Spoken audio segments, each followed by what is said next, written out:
Hi, my name is Brian, and today I'm going to show you how to adjust the chain on your dirt bike. Alright, so the tools you guys are going to need for this job is a 1/2 inch breaker bar, 32 millimeter socket, that's the size for my bike, you might want to check for yours, 10 millimeter end wrench, 12 millimeter end wrench, blue point caliper, grunge brush, torque wrench that goes to 100 foot-pounds. So I have silicone, you can use chain cleaner, and chain lube. Okay, so the first thing you're going to want to do is loosen the nut on the axle. So we're going to grab the 1/2 inch breaker part and the 32 millimeter. Go ahead and put it on there. Push the tire all the way down. Go ahead and just torque that off. And now that the axle is loose, the tire will slide forward and back in the swing arm. Alright, so now we've loosened our axle nut. Now we're going to go ahead and clean the chain. So we're going to take some silicone spray, the food grade silicone spray, clean the tire.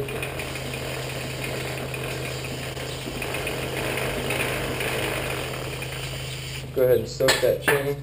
So we're using the grunge brush. We're just going to clean the chain.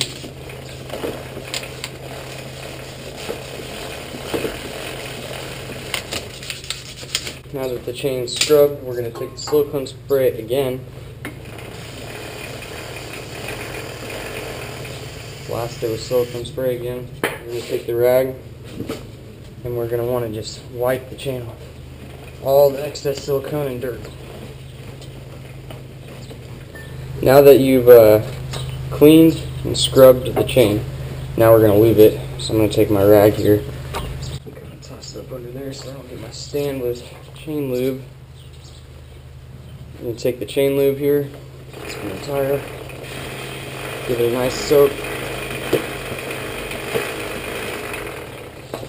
So the general rule with motocross bikes is you want 3 fingers from the swing arm like this, slide all the way up to the back side of the chain guard and the chain guide, I'm sorry, and you're going to want 3 fingers in between the swing arm and the chain. So if you go ahead and pull tight on the chain, you see how there's a 1/2 inch gap. It needs to be tighter.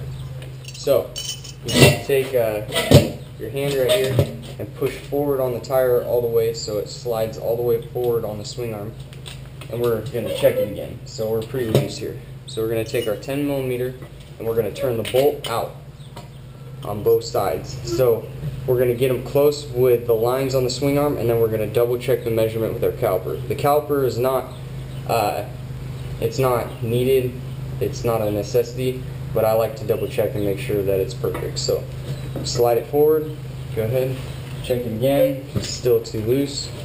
We'll go out a few more turns, go ahead and go to the other side, go out a few more turns.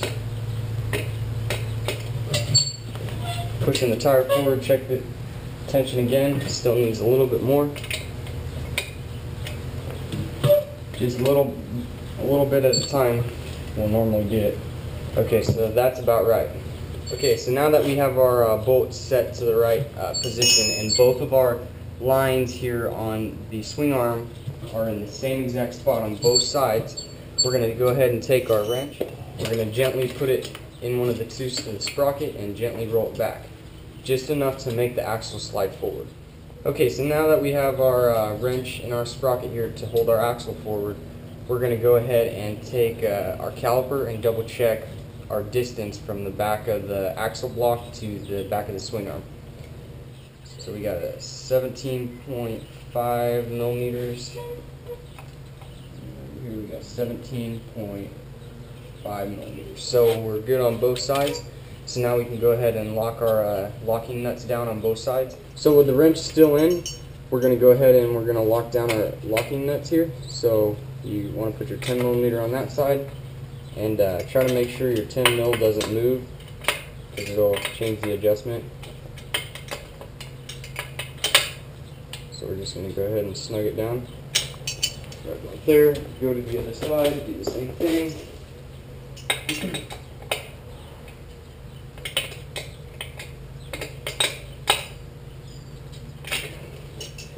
We're going to go ahead and torque the axle nut now.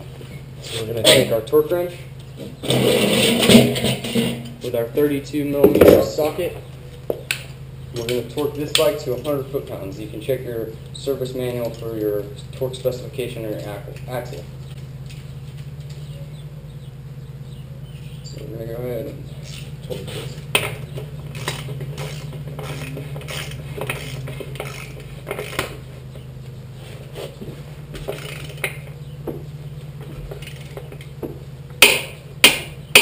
Okay, so that's 100 foot-pounds. So now that the axle is torqued, we're going to go ahead and take this wrench out.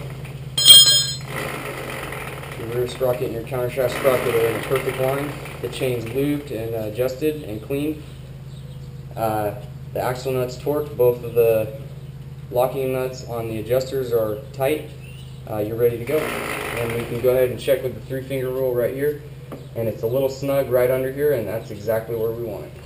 3 fingers all the way up to the chain guard. That's how you adjust your chain.